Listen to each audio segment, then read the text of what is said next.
All right, now as I promised, we have a couple questions that came in via email. And the first one from this afternoon was from Lance. And Lance says, I saw a webinar from a vendor regarding trading diagonal calendar spreads with protective puts in place. Basically, the webinar I saw discussed buying the long-term 80 delta call, far out in time, and buying the respective put 20% away from the current stock price. Now, I was confused on that if you meant 20% away from the strike price of the call that was bought or 20% out of the money from the stock price. I chose to use the stock price for these examples, but the concepts will apply. Oh, he did say 20% away from price, but simply selling the front month call. So a standard diagonal spread with a protective put. Can you discuss the pros and cons of the diagonal with a protective put? Okay. Now, I'm going to break down a diagonal calendar spread. For those of you that maybe aren't familiar with it, this is the first time you've heard about it, you're just getting interested in it. But first, I'm going to walk through my initial response to Lance. And I told Lance I'm going to share my thoughts with you at the beginning of the webinar. One or two things to keep in mind with this structure, and for simplicity, I'm just going to base it without trying to play around with different strike prices. Didn't have the time to do that today. But some of the finer points is that naturally adding the put is going to take away from the max expected profit, which isn't such a bad idea, and I'll explain why in a moment. Yes, the long call, the investment, is now slightly more protected from the unexpected downturn on the stock. But essentially, if I just took that long call, it's 300, 400 days out in time with an 80 delta, and I bought a put 20% away from the stock price, around the same price actually as the long option with the 80 delta, close to it. What I'm really in is a long strangle at that point, which can profit in either direction. The minute I sell a call, that's going to cap the upside to the position, which may cause some problems. So we're going to take a look at that. Now, Lance's follow-up is thanks, but for your last point, wouldn't the long call gains offset the losses from the short call? And the answer to that is yes and no. Monetarily, yes, but keep in mind the put's going to be losing value as well, and that's also into the total cost basis. But in terms of delta, it gets tricky. And that's important because a lot of people who trade the diagonals base the entry off of the delta ratio between the short call option and the long. The trick is, remember, as you get closer to the near-term expiration, in this case maybe a December call I sold, the sold option is going to start going to a delta of 1 very quickly if it's in the money, or it's going to go to 0 if it's out of the money. The long option that we bought that's far out in time, though deeper in the money, is going to lag, and it's not going to hit a delta of 1 right away. So for every dollar the stock keeps moving up, you're giving back a little bit more in the short call than you're gaining on the long. But monetarily, you've probably gained more on the long call. We're going to explain all of that. Let's get to the basics. Let's break down the first part of Lance's question, just your standard diagonal calendar spread, what some people might refer to as the poor man's covered call. I hate that term, and you're going to see why in a little bit. How am I going to create a diagonal calendar spread? I'm going to buy an in-the-money, high delta call several months out in time. And then we're going to sell a slightly out of the money near-term call against it to allow some room for the stock to move up, but we still want to collect a good premium. As always, a good example to use is Apple. Currently trading, or around this afternoon before the market closed, it was currently trading just around $265.15. Right, so there's our price. If I was entering it around 3 o'clock, 3:30 this afternoon, what I would have done is maybe bought the 2020 September 225 call. It's about 11 months out in time, 10 months out in time. We're about 40 points in the money. The cost was $50.40. And we have a delta of 0.81, following Lance's suggestion from the other webinar that he saw. Now, the stock's at 265. I want to give myself some upside, but I probably want to collect close to 8, 9, or 10% against the cost basis of this far-out leap. So I chose to look at the December, this is today, of course, if I was opening it today, the December 270 call at 415, which had a delta of 0.40. Now, it's a negative delta because we sold to open that call. So as the stock moves up, this call is going to gain in value, as is this one. But it's a negative to me because I have to pay to buy it back if I'm going to roll it or adjust it. Now, the total debit on this spread was $46.25. Very simple. The cost of the long minus the premium we collected for selling the near-term December. I may not suggest this as a viable calendar spread. We're going to keep it for our example only because this net debit of $46.25 is greater than the difference in strike prices, which is only $45. That comes into play later. I always want to make sure that the net debit that I pay is less than the difference in the strike prices. This is the opposite. I probably wouldn't recommend this as a potential trade. And the default screens on power options for calendar spreads have that filter in place. All right, but let's take a look at the profit and loss chart. It's better to see things visually. This is the profit and loss chart of our diagonal spread on Apple based on short-term December expiration. Max profit occurs if the stock is trading right at the short call strike price at December expiration. Our long call has value that is increased. We don't have to pay anything to close the short.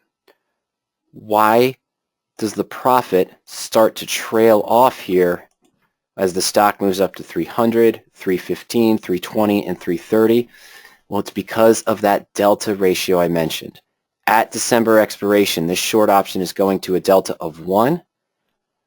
Our 225 call that we bought, even though it started off with a delta of 0.8, might have only gone up to 0.85 or 0.9. It's going to lag. It's not right at a delta of 1. So for every dollar the stock gains, I have to pay an extra dollar to buy to close the short. I might not have gained $1 yet on this. Still gained 80 cents or 90 cents, but haven't gained $1 yet. Okay? Now,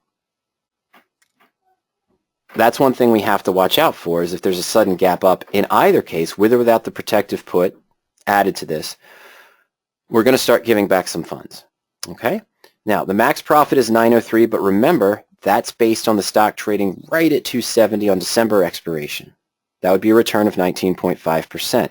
We might sell to close the long and let that short option expire if it's trading right at 270. 10 cents above, might buy to close the short for 10 cents, 15 cents, sell to close the long, we'll get close to $900 profit.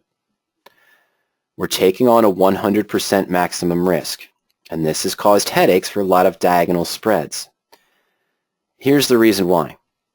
I had mentioned that one of the terms that's used for our diagonal spread, not ours, but the diagonal spreads across the market, is the poor man's covered call.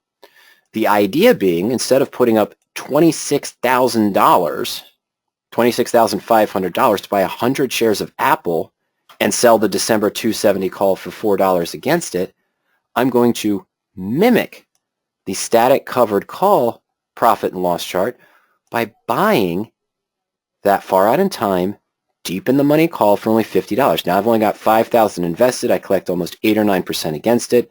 I'm only investing $46.25. But the maximum risk is what I have invested in the position. Something bad happens with Apple in the next 35, 40 days. The stock drops down to 150, catastrophic, okay? Something extremely catastrophic. Not likely, but this is what we have to keep in mind with these positions. With a covered call, you'd have a significant loss, right? That's almost 50% loss if it dropped down to 150. We dropped down 110, we paid 265 for it. We're at near 40% loss. But we had the 225 long. If the stock falls to here, this is only going to be worth $1. Not $10, $1. This is going to be 0. So we might only get $100 or $150 back, and we're close to a 90% loss on the diagonal spread. A better example is if this stock for some reason falls 40 points, falls 20%, a little bit less than 20%, and starts trading at around 220 or 215, this option we paid $50.40 for is going to probably drop to about $15. Okay?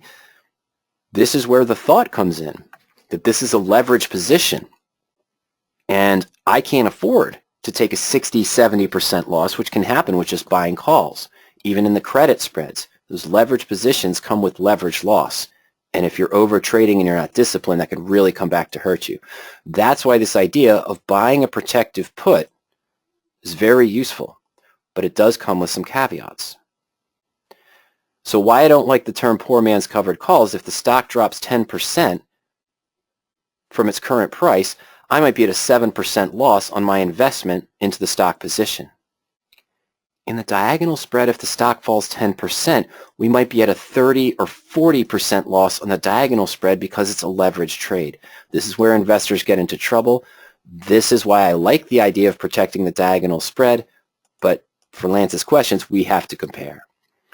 So break down some fine points on the position we just analyzed. As I mentioned, I don't think I would do the spread personally because the net debit is greater than the difference in strikes.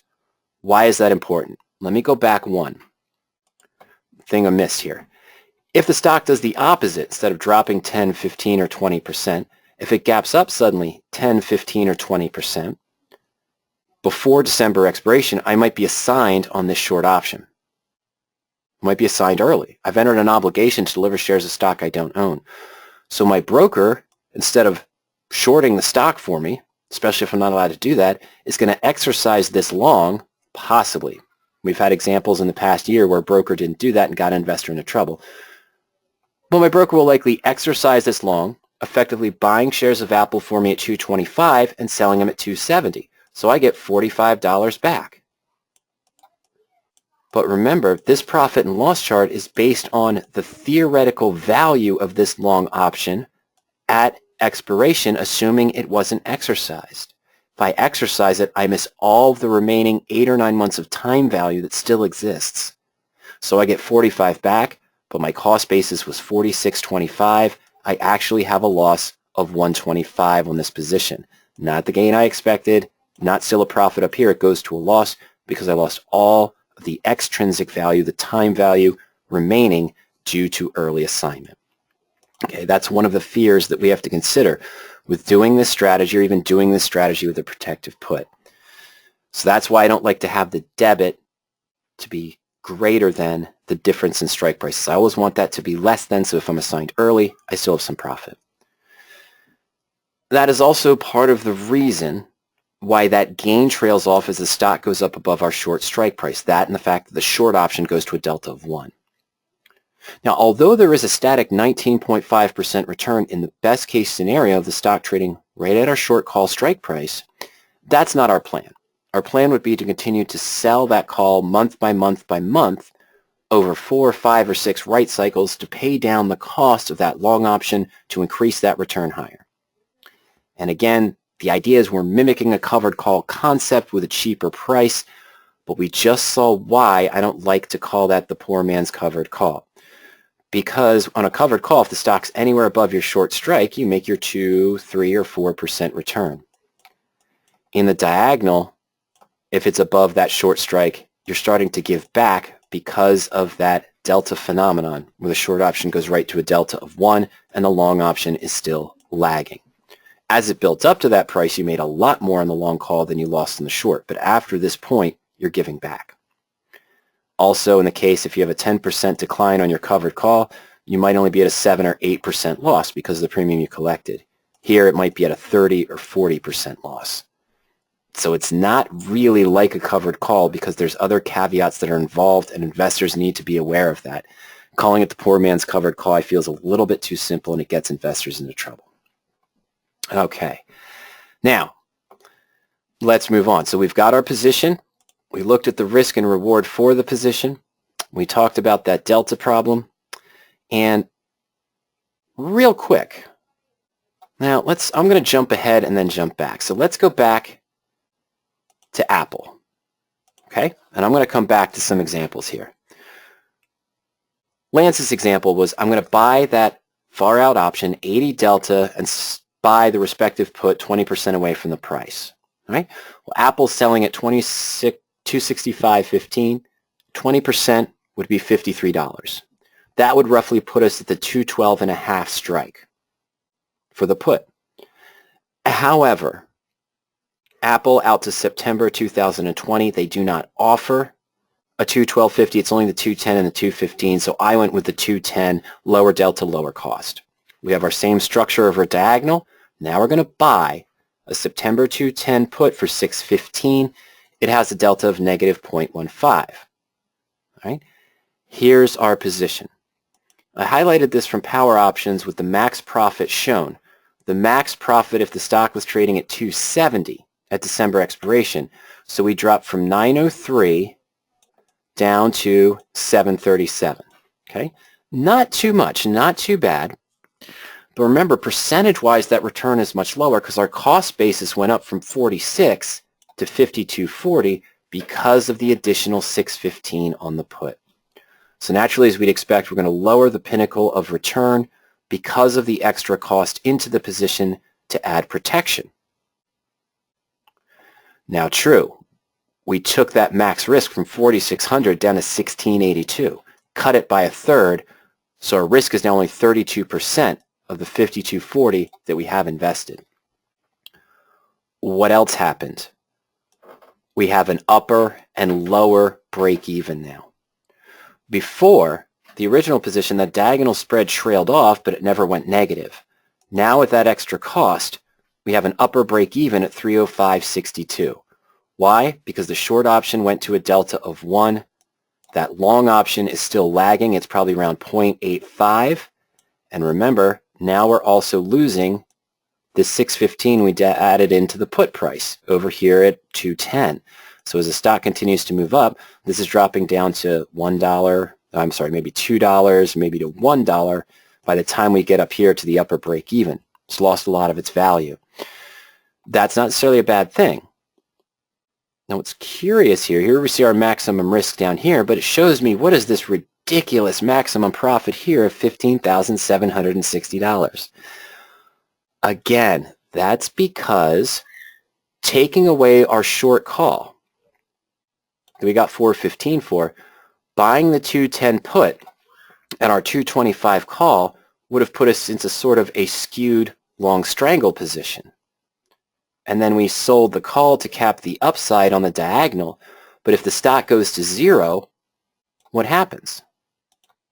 Well, in the case of the stock going to zero, which it probably wouldn't, both calls expire worthless, but this long put goes to a value of 210. We know it's not going to happen, but if it did, the put would go to 210. It would still satisfy that sort of long strangle position, not including the short call. So 210 minus a debit of 52.40 is the max profit of 15,000. It's not to this upside. It's not at this price. That was lowered to 737. It's consistently going down this way if the stock drops to zero. If it dropped to 160, we'd probably have a good profit. That example I gave, we lost $110 or so. Apple dropped to 150. We'd have 100% loss or close to it on the diagonal. Here we'd have a profit, probably up in this range of maybe $1,000, maybe likely a lot more. So it'd be, yeah, it'd be $50 there. No, it'd be $240. Yeah, $240. So that's what we're looking at with this position. That's why the max profit looks so high. But we did add cost, which gives us an upper and lower break even. We controlled the risk from 100% down to only 33%. That's a major positive. If the stock tanks, we might have a gain or less of a loss. That's a major positive. Now having another break even to the upside, which is sort of the general direction of the diagonal spread, I'd count that as a negative. We increased our cost, which is a negative. We lowered that profit if the stock's trading right at the short strike price, the pinnacle, also a negative. So you see the balance here of what we're talking about. But it's probably better to protect and not take a 40, 50, 60% loss in an unexpected event from your diagonal spread. I'd hope you'd be disciplined. We'll talk about more on that in a moment. But using this extra structure of buying the put still keeps the general diagonal form. We just lower the profit level. You'd have to take that into account for your trading plan and what you expect to make going forward and more. So the answer is pretty obvious. The pros and cons, we lower the return for protection. We likely have two break-evens. Great spell check, Mike. That should be a W in there, of course. Should get my 6-year-old down here to help me with spell checking. So we have two break-evens, an upper and a lower. We can profit massively to the downside if there's a wild loss in the position. But we also still have to keep in mind that delta effect. Yes, we have a negative delta on the put now. So as the stock starts to move up in price, well, that's going to go to zero. It's not going to be hurting us as much, but we can lose that $6 we added.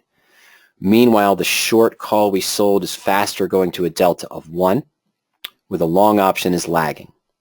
But the gain from where the stock was to where we sold the out-of-the-money call would get us to it.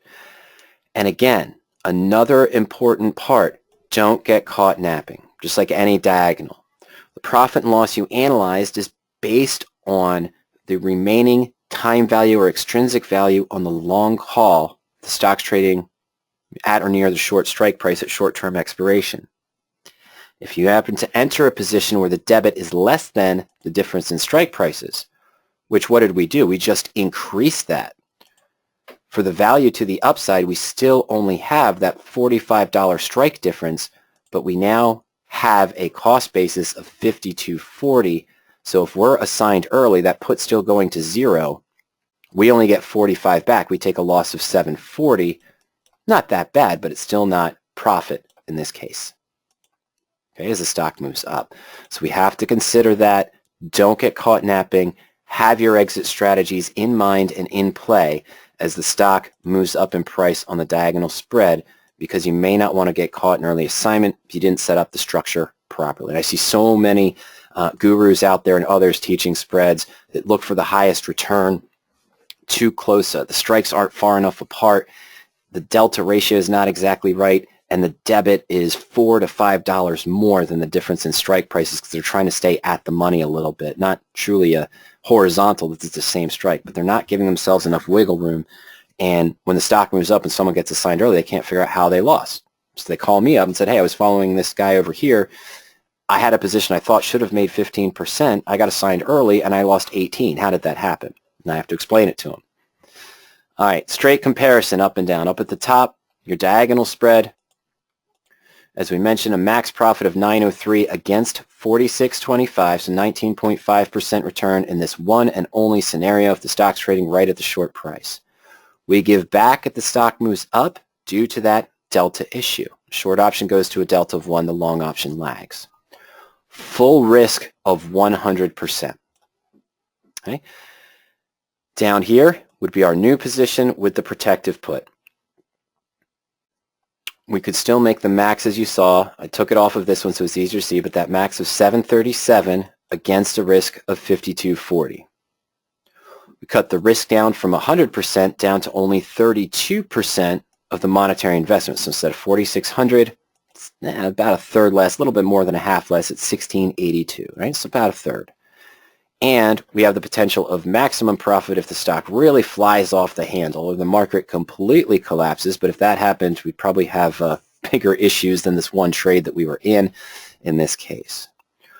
So those are the pros and cons. If you want me to give a final statement on this, I would likely say that taking the return down by 170 points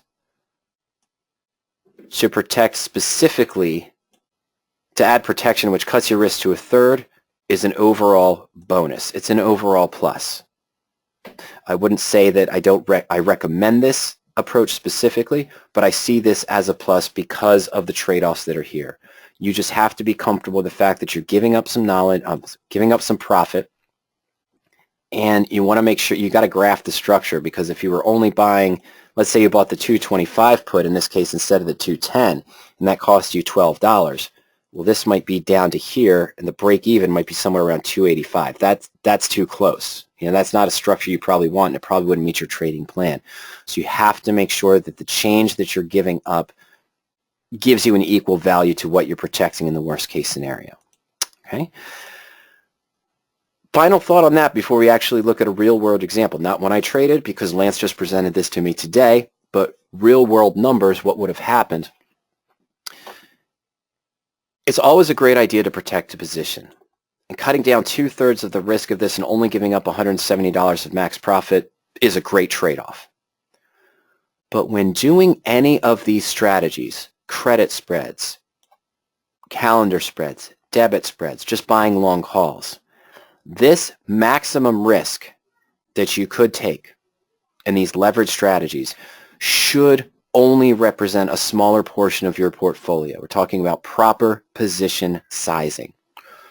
So even if I was in this spread that matched my goals and I was concerned about a downturn, this should only probably be 3% of my total portfolio. So even if it did hit an 80, 85, 90, 95, or 100% loss, I only lost 3%, 4% of the total portfolio. I can still walk away with 95, 96% of what I started. Sam recommends 2% on these positions, only doing 2% of the portfolio as well. David, I'm going to take your comments. It's a great comment. I'm going to take that in a moment when we get over to Power Options to look at this a little bit more. I don't want to say in depth. We're going to look at something else here. But David, that's a great comment, and I'm going to look at that in just a moment, something that Lance might find very interesting. Okay, I'll pause the screen once more. I went out of order here. I had something else I wanted to show, but we're just going to skip around. There we go. Let me go back. Okay, so I wanted to illustrate for everyone this real-world idea of the delta going to 1, and how Lance is correct that the gain in the long call, because the proper structure, you gave yourself some upside where you're gaining more on the long call than you'd ever lose on the short call, but once it crests that short call strike price, now you're reversed. So a recent real-world example, October 24th of this year, Ring was at 154.71. Following the rules, we see a very similar delta setup here to our Apple example, but I would have bought to open the December 2020, about 400 days out, 115 strike for 53.25, a delta of 0.80. I likely would have sold to open the November 160. Could have gone to the 165, but remember what I said. I want to try to collect close to 8, 9, or 10% against the cost. So going to the 165 would have only been about $2. Not enough. I want to collect a little bit more. But in any case, we would have sold the 160 for November, today's expiration, for 470. You have a delta of 0.4, almost exactly like the Apple example we just reviewed. For the diagonal, now the current, as of 3:35 today, Ring is at 169.45. Yes, I would have had to have been careful. I would have been caught napping. I would have triggers in place to move this. But if I didn't, today, at 3:35, that the short November 160 was at $9.50. It is at a delta of 1. That's a loss of 480. Though deeper in strike price, started in the money, and as the stock moved up, we gained more on it until it crested 160. Then we're giving close to $1 back for every dollar above 160. The delta only went up to 0.85. I know, it sounds strange. A 15-point move. We had a 115 call on a 150 stock. It's now at 170, but the delta only moved to 0.85. It lags. But yes, as Lance pointed out, the total gain monetarily is much better. It's $11.65. Okay, so yes, I would have gained about $7 on this position. However, look at the initial debit, $48.55. If I had napped and I got assigned early before today's expiration, bought the stock at 115 to deliver that obligation at 160, only got 45 back. I'm not at a gain of $7 on this position. I'm at a loss of $3.55. With or without the put, that's the risk of the diagonal spreads that you have to pay attention to. I know Lance knows that. Just for those of you in the audience who are starting to get interested in diagonal spreads, started looking at them, might not be aware of that. You don't really want to get assigned on the short early, especially if you're near the first or second right cycle. Maybe further down, third or fourth right cycle, you've paid off more of this cost of 53.25. Maybe you're okay. The stock's been moving in your desired direction. Okay? But that's another example of what we could have done on October 24th. Now, just to be fair, let's take a look at that quick comparison. I know it's a little bit big, but here is our Ring original diagonal. That debit of $48.57, $48.55. Max expected profit was $8.75 or 18%. If Ring was trading right at 160 on today's expiration. What happens as it gets higher? It trails off because of that delta issue. Our new structure with the protective put, 20% away, actually happened to be, in this case, right at the 115 strike, which was at $11.15. What happened here? Well, we now add an upper break even to the position. The max return lowered from 875 down to about 780. Very similar to what we saw in the Apple example, but that's okay. But again, we cut the risk down from 100%, or 48.55 in our original position, down to only 1408, or 23%, just about a fourth of what our original risk was. And the max profit, what is this max profit at 55.30? That's because we still have that long strangle concept that if ring went to 0, our 115 put would be worth $115, 11,500 off of 5,970 debit. So that would be the max. We're not expecting that, but if it happened, it would be the case. Same as before, if the stock dropped 40 points, big move down, 35% down, 30% down, but if it dropped 40 points down to 125, yeah, it would be at a loss of close to about 2,000 here on the diagonal. Here, we're going to be at a loss of less than $1,000, probably about 900. So you see the benefits, what you're giving up here, what can potentially happen if the stock goes this way, it'd be at a loss where you might still be at a small gain. Either case, we still want to avoid early assignment. That's real world numbers. And how did it look today at a liquidation value? Well, exactly as you'd expect. We're going to go over to power options now and take a look. We're going to discuss that straddle thing I mentioned. We can see that graphically. And then we got to take the other second email question that came in, which was related to IV rank. While I'm in this part discussing the straddle and discussing the standard diagonal, we're going to discuss what David mentioned, which is a very important point. We're going to get to that as well. So let me go ahead and pause the screen here. We're going to navigate over to power options. I am going to change the views so you don't see any annoying icons or anything underneath my screen. Fantastic. So here we are at power options. The webinar account, the 14-day free trial account. Those of you that are just getting started, you want to make sure you take advantage of those 4 steps you see to get more familiar with the tools on the site and navigation and a lot more. But all right, I'm going to navigate over to my portfolio. I added our 2 ring examples in. You see here we have my standard diagonal spread, selling the 160 near term, buying our 115 December. This 399 days out in time.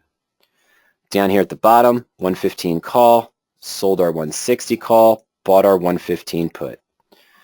As we'd expect, liquidation value right now is in that $700 range for the diagonal, and we gave up, it looks like about $260 here on the combined, if we liquidated right now with the stock moving up. Why? Because our put lost $260. We paid $11.15 for it, excuse me. It's only worth $8.55. So that works exactly as we'd expect. Okay, that's a, oh, there we go. Good, good. That's a real world example of how you'd expect it to play out. In this case, as the stock moved up, you can see if it had moved down as well. Okay, while I'm here, let's go to the profit and loss chart for our diagonal, which we've already seen. This is the diagonal with the protective put. We have already seen this before, but I want to get to David's question. I got some comments, of course, that came in from Sam. I want to get to those as well, but this, the 2% rule of Sam was there. Let's see here. Okay. All right, get to those in a moment. David, I'm sorry, scrolling through here. Perfect. David's comment is great. He says, I do something like that sometimes, but I also sell a shorter term put against the intermediate long term. So what David's referring to, let me just show you this first. If I took out the November 160 call at 470, this is that long strangle concept I was explaining to you. So as the stock continues to move down, I have a December long call, December long, this is a straddle, I'm sorry. In this example, we're at a straddle because we're at the same strike price. So as the stock continues down, we just still have more and more and more and more profit. Normally, you'd play a straddle or strangle right around the current stock price, expecting the stock to move one direction or the other. This just looks like a little skewed because it's not the game plan.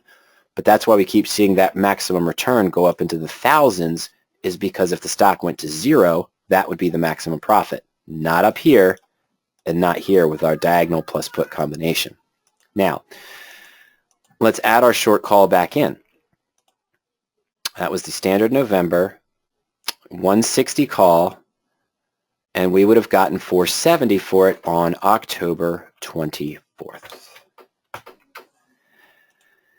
So I had my diagonal, I added the put, and what David's saying is, this is a little bit erroneous because it's in the money now, but I would have started this way. But David's saying is he would add a short put as well against the long put, and it would have been out of the money. So at this time, on October 24th, when the stock was at 150 or so, he probably would have sold maybe the 145. We'll call it the 140 put, David. How about that? And you might have gotten, I'll be nice and say 80 cents at that time. And you might have gone higher to get $1 at the 145. So he now has two diagonal spreads. The diagonal call bought the 115 for December, 300, 400 days away, sold the near-term 160. Bought a December 115 put and sold an out-of-the-money 140 put for November for maybe $1 premium. This is skewed, but what it is a double diagonal is what he's entered. Okay, so it still gives him extra premium this way, pushes this up a little bit, doesn't it? Gets that max profit up to about $871, but the cost is more, so the percentage is lower. And the risk in this case, it went up to 120, 142. Oh, because you'd lose the debit, and this isn't, this isn't a diagonal spread where diagonal spread where the long put has a higher strike than the short put. You might have done that differently. So the double diagonal looks a little bit like this when done as a true, maybe I bought an in-the-money put up here along with the in-the-money call, and then we sold a short call in between that's out of the money and a short put where you didn't think the stock would be. So you get a double diagonal in this case, which is very similar to the standard iron condor where both options have the same expiration, but it's done at a credit. Double diagonal here is typically done at a debit, and this skew in the middle happens, I just made a little frog, but the skew in the middle happens. Why? Again, because if the stock moves up above that short call, this is your diagonal put spread, and this is your diagonal call. When it moves up above the short call, what happens? Delta of 1, delta of 0.85 on that long. It didn't go up to 1 yet. Same thing as it falls down here. Long delta on your put that's far out in time only went to 0.85, and this one is going to be trading at 1. Okay, so you get that sort of Batman view, if you want to call it that way. Not really a Batman view, but you get that sort of the true double diagonal is done like this, very similar to an iron condor concept. The stock would be in this range, you're sort of neutral one direction or the other, but your options are farther out in time, so you have much more opportunity to roll or adjust the shorts as either one gets threatened, the short call or the short put. Because I used the structure that Lance mentioned with that deep out of the money long put and sold a put that's at a higher strike price, this risk increased because I have the risk for the cost of the diagonal spread initially. But even though I got a credit, I didn't get a credit, because of the structure here, I bought a 115 put and sold a 140. Well, I'm off, aren't I? Meaning that I'm off by 25 points or so. So if the stock fell to 135, I have an obligation at 140 that isn't covered yet by the long put. So I'd have to cover this 25-point margin as well as the cost, and that's why the risk goes up to 8,390. You'd still have to put up that requirement. This is almost like a bull put credit spread where you have to cover the margin because of the strike selection. But double diagonal structure here, even this structure here might be okay. You just took on extra risk in case there's a catastrophic drop. Even though you're protected on one side, you added it. David's structure would be different. He'd be probably more in this double diagonal view, similar to the iron condor as far as your expectation for the stock, what you'd want to see happen. But because the expiration of the long put and the long call that you're using aren't equal to the expiration of the shorts, you have better management techniques as far as how much time you have to continue to manage the double diagonal versus the iron condor. You might be at the 100% loss as that as well. David commented, said, from now on, I'll call it the frog trade. Fantastic. I like that. That covers our discussion on the diagonal spread. Diagonal with a long put for protection. We talked about the pros and cons. We looked at the great idea by David of creating a double diagonal. In that sense, is a good idea to use to get a little bit extra premium. But if you're using the structure that Lance had discussed with that deeper out of the money put that's 20% away from the stock price, and you sell only 5 or 10% out of it, if the price you're selling near term, the price of the put you're selling near term is at a higher strike than that long-term put you bought to protect the diagonal, you'd have to cover the difference in strike prices, the margin requirement,